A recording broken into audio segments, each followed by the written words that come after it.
last year. And tonight at Memorial Stadium, Hoosier Nation will celebrate last year's national champion. But the driving force from about Ohio State closed out the game in the national title and made some of the biggest catches down the stretch of the season to help them win the national title. Not playing tonight, out with a hamstring injury. IU is down more players on the offensive side than the defensive side.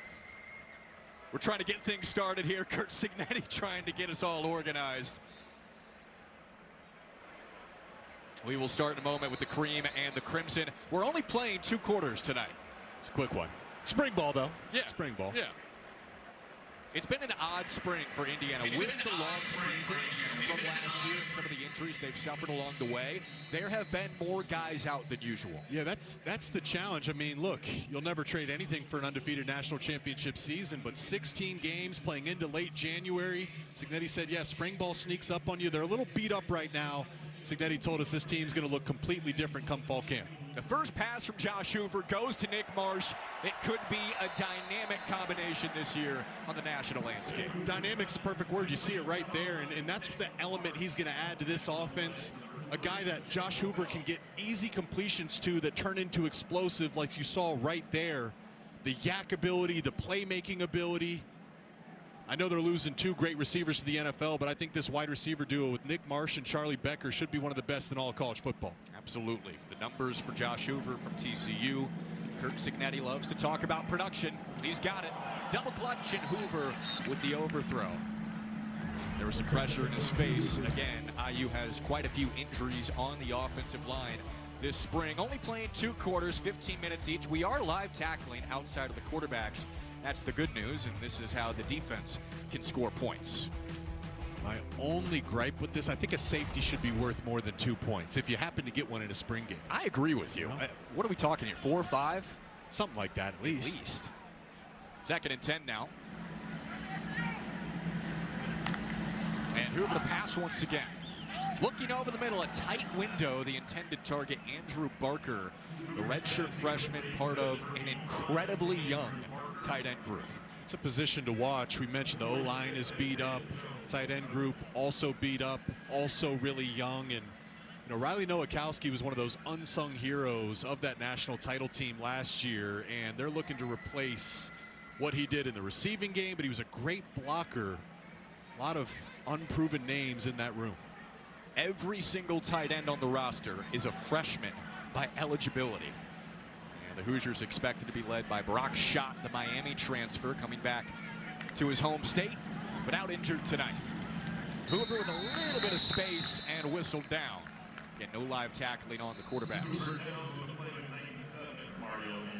Mario Landino in with the touch, causing the whistle. A returning starter is part of this interior defensive line that is expected to be incredibly stout once again. He's incredibly stout. They're deep.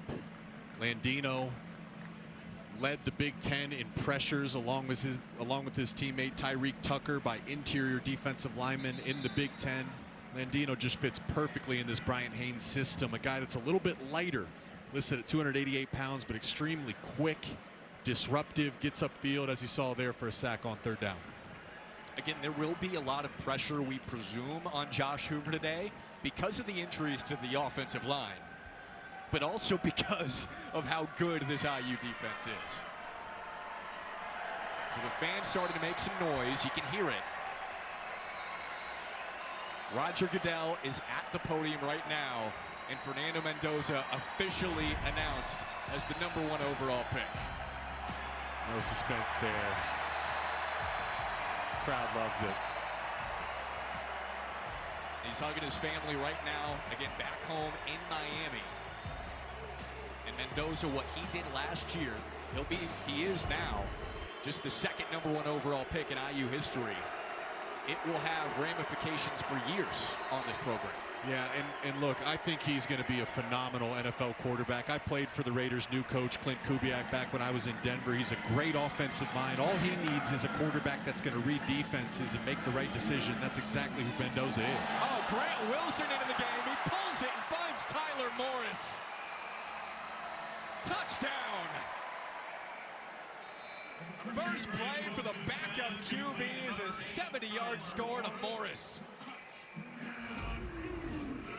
there's a lot of positives here. Grant Wilson is probably the leader for this backup quarterback position, known for his legs. He's a great runner. And then Tyler Morris, it's so good to see him back. Dealt with some ACL injuries back in high school, obviously coming off an ACL. He's healthy now.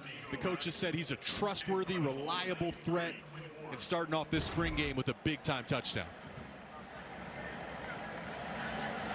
Right after Fernando Mendoza is drafted #1 overall, it's a touchdown pass in Memorial Stadium. Seems fitting. And Niko Radicic could be the most accurate kicker in college football history. But I mean, he went from 2 stars, initially committing to Yale before Cal came in late, thinking about a career in finance. And then the last year and a half for Fernando Mendoza has been unbelievable. We're back to action. Josh Hoover back on the field. The carry for Turbo Richard, who streaks ahead for a first down, a gain of 17.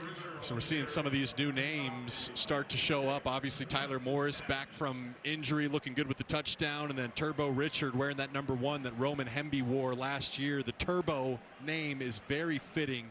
Staff is really excited about him as a runner, also excited about him as a pass catcher. Best hands out of that main trio of running backs. A lot of make and miss. Make you miss. Makes a guy miss right there as he darts ahead for a few yards. It will be Richard, Kobe Martin, and then when Lee Beebe Jr. is healthy, we expect them to split the carries pretty evenly among those 3. Yeah, well, just think about this offense. It's an RPO-based system. They want to run the ball. If you win the national championship, you're going to play 15, 16 games. It's a long season, so there's a lot of hits on these running backs. And the benefit of having 3 backs that you believe in and they all complement each other really well is that that's going to take some hits on them to allow them to be healthy and fresh late into the postseason. Running the ball once again. And tied up in the backfield. Joe Yelly got there first along with Byron Baldwin Jr. The ceiling is so high for this guy. Really, I'd say just for the defense, I'm excited to see them reload once again. And talking to Brian Haynes, he thinks this defensive line is maybe the most athletic that he's ever coached. I think Elijah Hardy there at that linebacker position has All-American potential. He's a great athlete. The secondary reloads once again. This should be one of the nation's top defense again this fall. Hoover's scrambling and has to throw it away. There was Hardy with the pressure. He really is poised for an All-American season. Yeah, and look, Aiden Fisher was the leader of this defense. He was so experienced. He was the heartbeat. But Elijah Hardy has a different level of athleticism. Talking to the coaches, they think he's a guy that's going to run 4.4, 4.5. You know, the play that stands out last season is when Jeremiah Smith was running a shallow route. And we know Jeremiah Smith is future top 5 pick. Elijah Hardy as a linebacker ran him down and tackled him in space in that Big Ten championship. So he's that modern NFL rangy 3-down linebacker, and like we both said there, has that All-American potential. Let's flip it over to the offense. Kelsey standing by with Charlie Becker. As the #1 overall draft pick. Watching it with his family, and now I'm here with Charlie Becker, one of his friends, former team. But whenever you're back, we'd love to, get this thing going, try to build this connection that me and Fernando had, and he's just worked super hard, and he's a great person. I'm excited to see where he takes our team. All right, expectations, they're high for this team. What's going to be the biggest difference in this group compared to last year? Yeah, I think, as just right now, I think last year's group, we were really close, and we were like a family. And, of course, that just takes time, and I think that we'll be able to build that, come season. All right, thank you so much for your time, Charlie. Appreciate it. Yes, ma'am. Thank you. He can't help himself. He's so invested in the game. He was locked in on that catch from Tyler Morris.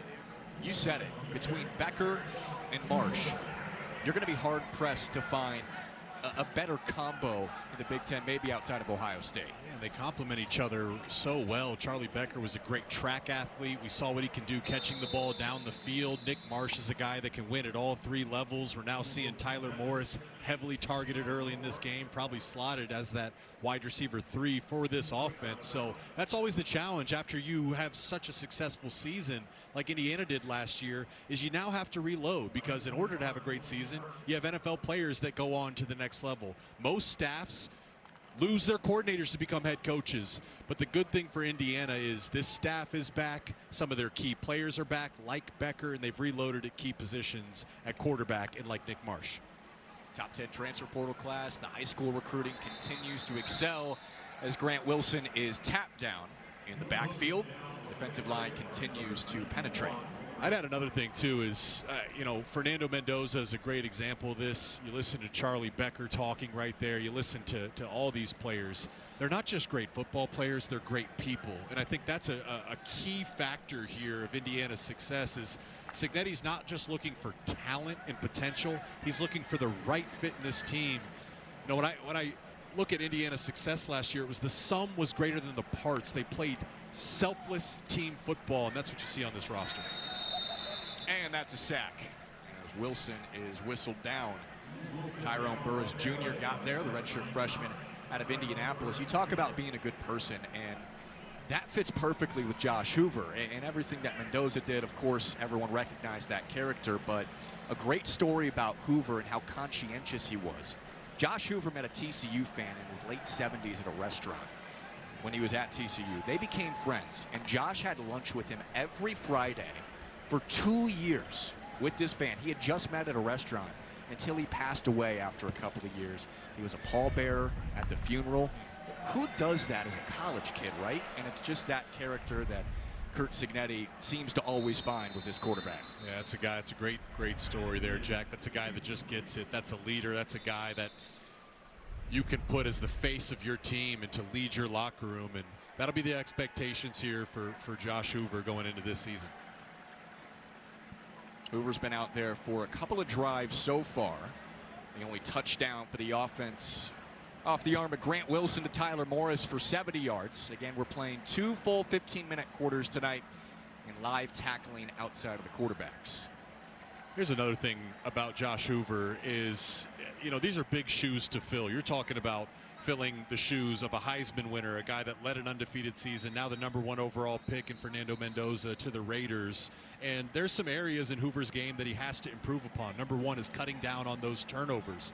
And through spring ball, actually what Cignetti told us is he's about the same place that Mendoza was. Hey, look, you're going up against this Bryant Haynes defense. It's exotic. There's mixed coverages, different simulated pressures. It's a big challenge. You're going to make some mistakes, but then the summer comes around. You go back to square one. You grow a lot mentally, and each week you start to take major strides. That should be the expectation for Hoover because every quarterback that Cignetti has brought in has played their best season in this system. That's why Josh Hoover is tied for 4th in the Heisman odds as of right now, because of that belief in the system. It's undeniable proof of concept that what they have going here in Indiana works. 2 losses in the last 2 years. What was the losingest program in FBS history. On the ground this time on 3rd down. Will IU go for it? You would imagine in this kind of setting with the spring game with 5 yards to go.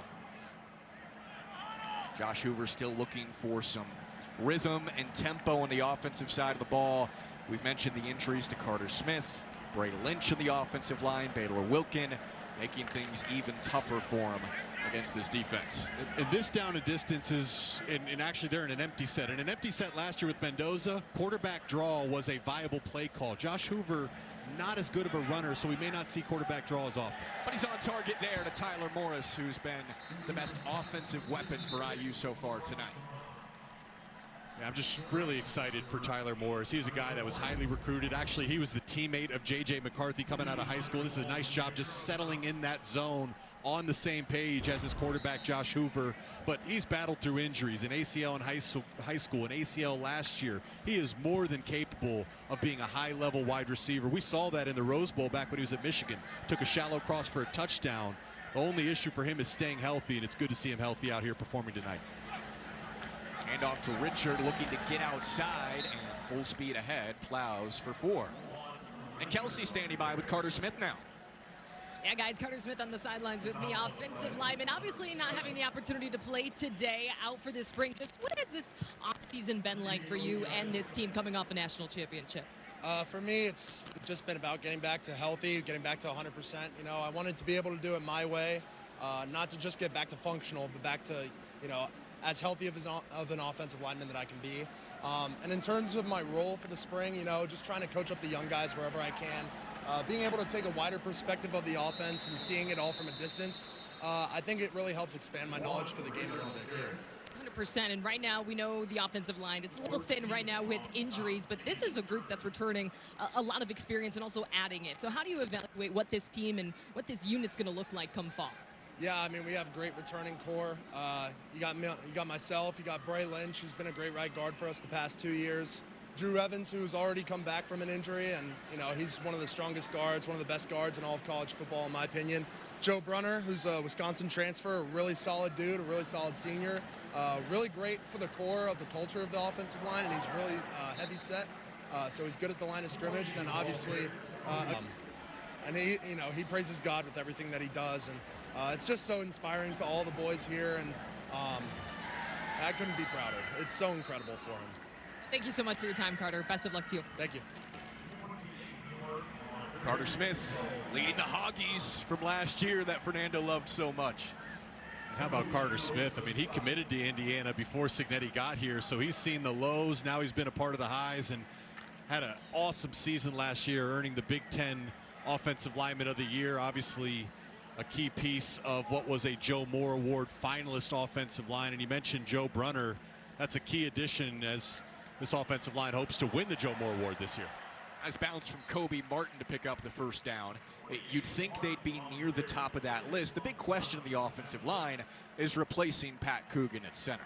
Yeah, and that position is so important. That's the leadership position of your offensive line. You make all the calls, you help with protection. It's double important when you're bringing in a new quarterback because now Josh Hoover is learning a brand new system. He has to learn those calls, so getting those guys on the same page is critical. I think Cignetti had a quote earlier in the spring. They've been working 5 different guys at that center position just to continue to build depth, knowing its importance in this offense. Drew Evans, Bray Lynch, the two main centers so far. Going deep, Nick Marsh, bit of a tug there, and the flag comes in.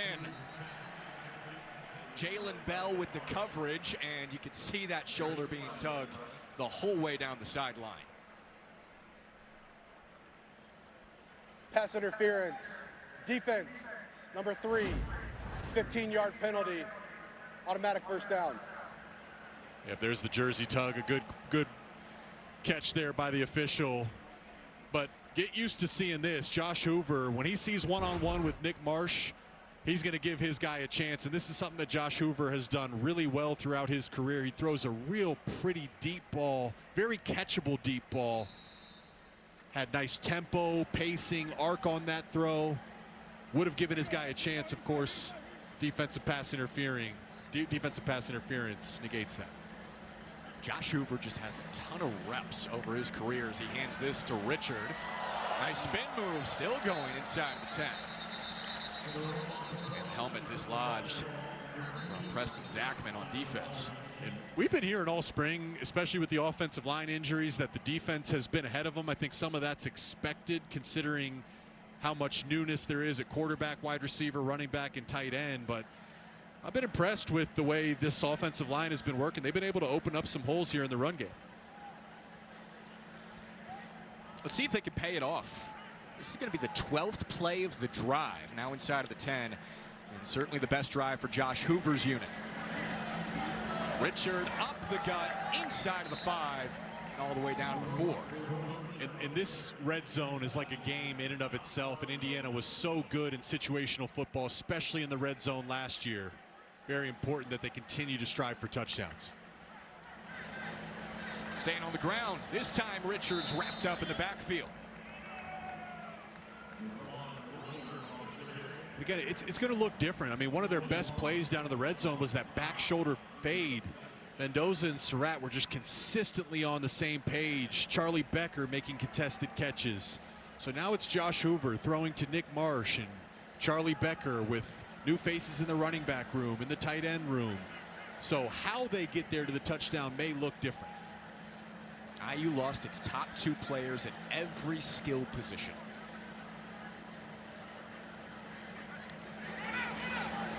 Second down. Hoover pressured and out of the back of the end zone. He had Shaz Preston for a moment. Flashbacks of the Mendoza to Cooper Penn State touchdown. Yeah, Pressure Omar- in his face off his back foot. Omar Cooper might have come down with that. Yeah. He's the other guy that IU fans You'll hear his expect name to tonight. get drafted later. He would be the first IU receiver drafted in the first round, probably the highest overall pick for a receiver since Thomas Lewis in '94. He was taken 24th overall. Just hints at it. There is a new standard here for the Hoosiers with Cignetti. Everything is picked up. Third down, empty set for Hoover. If it weren't dropped by the defense. Talking to Tino Sinceri, quarterback coach brought back from UCLA, where he was the OC last year after he was the QB coach for Curt Cignetti 2 seasons ago. And cutting down on those turnovers, that's the big storyline. Of course, Curt Cignetti throwing some shade back at Sonny Dykes, saying, well, he finally has a great defense in a run game now. Well, that's absolutely true. I mean, look, the truth is that Josh Hoover, the winning formula for TCU is they had to outscore teams, and he wasn't helped by a run game. TCU was outside of the top 90 in rush offense in all of college football. You come to Indiana where they're going to be a balanced offense, run first, RPO. He's going to have a defense where he doesn't have to press and take risks to win games. The atmosphere is just going to be elite for with Ohio State coming to town.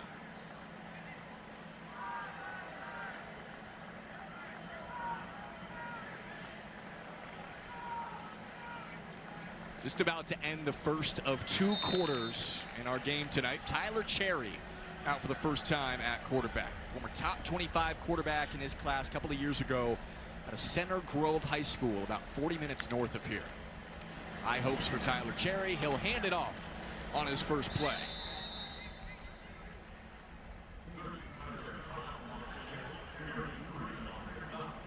There's definitely quarterback competition between Cherry and Grant Wilson.